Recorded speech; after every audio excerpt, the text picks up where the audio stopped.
Narito tayo ngayon upang matunghayan ang nagiinit, nagbabaga at talaga namang usap-usapan at nagtitrending na latest issue ni Ate Erica.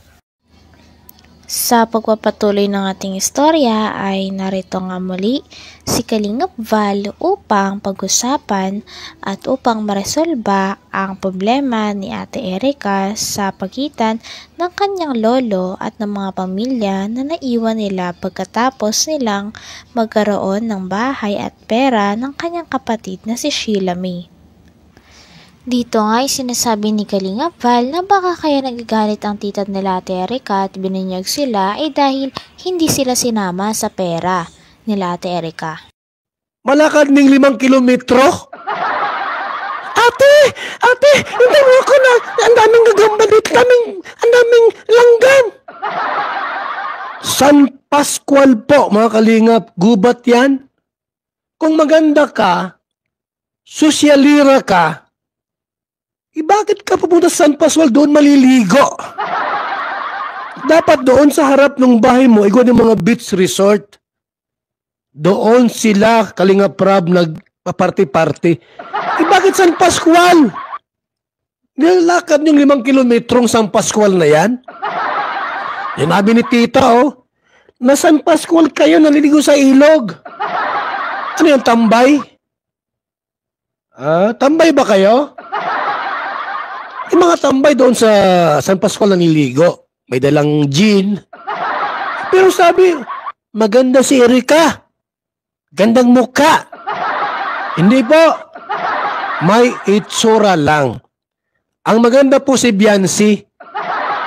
Ganda ni Biancy. Swerte ni Ido, no? Ako lang si Ido. Nirip. Inasawa ko na yan. Si Biancy. Hindi ko na pakakawalan.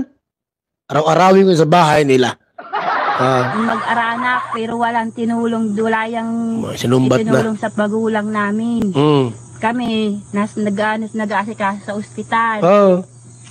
Kaya huwag kayo magparabibinutog. Magparagagawa ng kwento. Huwag na magsinungaling.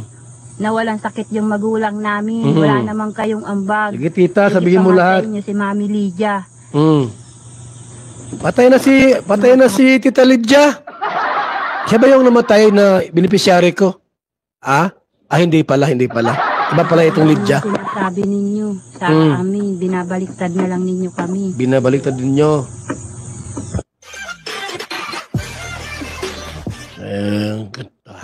Saman si Kapidongski. Ba't mo agad pinutol? Bag do'y hanan eh. Butol ba kaya yung Kapidongski? Ano sa? May palto? Yabag do'y hanin taong. Putol man yung muling vlog. Wala na, na. Kapidongski. Wala na, Akala ko wala nang nag-ads.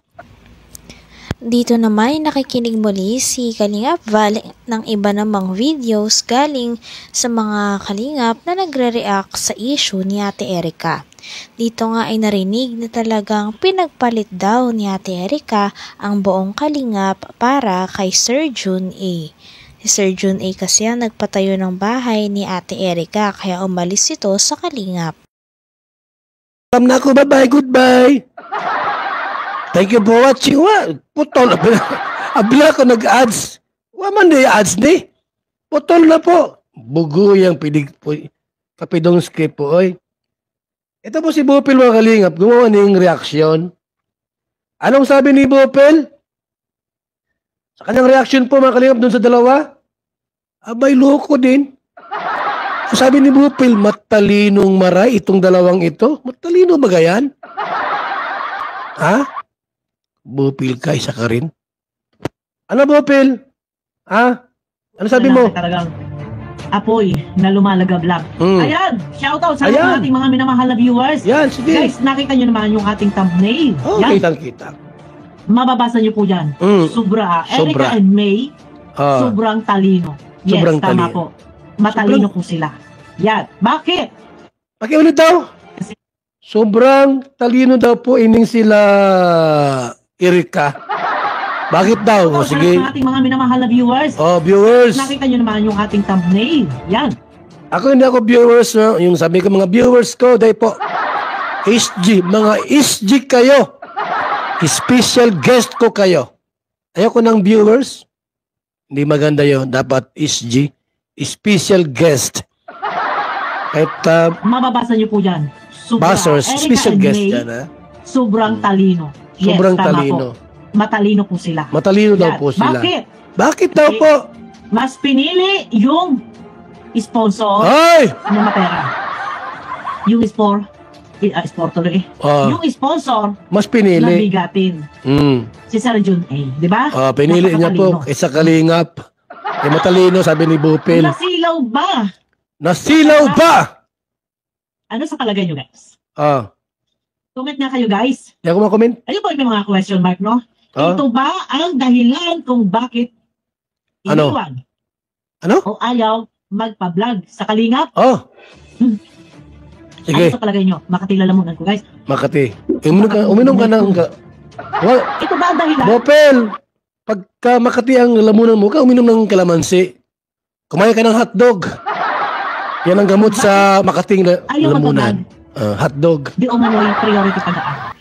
Sabi naman ng video o nung babae na pinapanood ni Kalingap Val ay kung hindi rin naman daw dahil sa Kalingap ay hindi pa rin nila makikilala at walang maraming tao ang makakakilala kay Ate Erica. Kaya kung tutuusin daw ay utang na loob pa rin ni Ate Erica ang lahat ng kanyang nararanasan at mga sponsor na naibibigay sa kanya. Utang niya ito lahat sa Kalingap dahil Kalingap ang nagpasikat sa kanya kaya mali na talagang tinraidor niya ang mga ito. So ito na, ibinunyag ni Tita. Sus. Yun naman pala. Yung pala may connection. May connection. At sabi nga ni Tita, ayan ang kaut-utang labi. Kaut-utang labi. Sa katuwid, ay totoo na may komunikasyon si sponsor. Yan.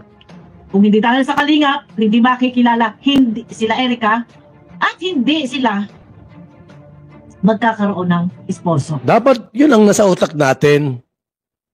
Dapat ganun tayo. Angels. Kalingap Angels. Hindi ka makikilala kung wala ang Kalingap through Kalingap Rob. Ilagay nyo sa mga utak nindo. Kung hindi tayo Kalingap Rob, hindi kayo nilabas sa vlogs, hindi isinama sa Kalingap Angels, hindi kayo makikilala. Huwag kayong hudas. Nagka-sponsor kayo. Sino may gawa niyan? Kalingap Rob. Ba't kayo sumikat sa Kalingap? Kay Kalingap Rob, siya ang nagpapakilala sa inyo. Huwag kayong manghudas na, andyan yung sponsor. Alis tayo kay Kalingap Rob. Hudas yan. Mga hudas kayo. Di ba? Bakit? Ganon. Sa madaling salita ay nasungkit. Nakasungkit ng panty. Ng sponsor. Ay, panty. Si sponsor. Isa sa nagbablog. Di ba? Malinaw na malinaw po. Ayan, malinaw na malinaw. Ano? Teka guys, nakatilala mo na. So dito guys. Bopel, hotdog ang kainin mo. Huwag yung prito ha, huwag yung pritong hotdog. Yung hilaw, yun ang kainin mo, yung hilaw. Huwag mong pritosin, hindi ko sinabing pritosin mo yung hotdog. Kasi yung mantika po, hindi pwede salo yan, lalamunan. Dapat yung hotdog mo na hilaw ang isubo mo, Bopel. Ubusin mo lahat yun. Mawala yung kape mo. Promise. Kaya lang, may pasabog si tita nila Erica. Yun na nga. Press na press. Na panoorin nyo yung aking upload kagabi and nandiyan naman sa intro natin. Dito, nakikita mo kung ano ugali. Hanggang dito na lamang muna ang ating nag-iinit, nagbabaga, pinag-uusapan at talaga namang nagtitrending na latest issue ni Ate Erica. Maraming salamat sa inyong panunood. Hanggang sa muli. Bye!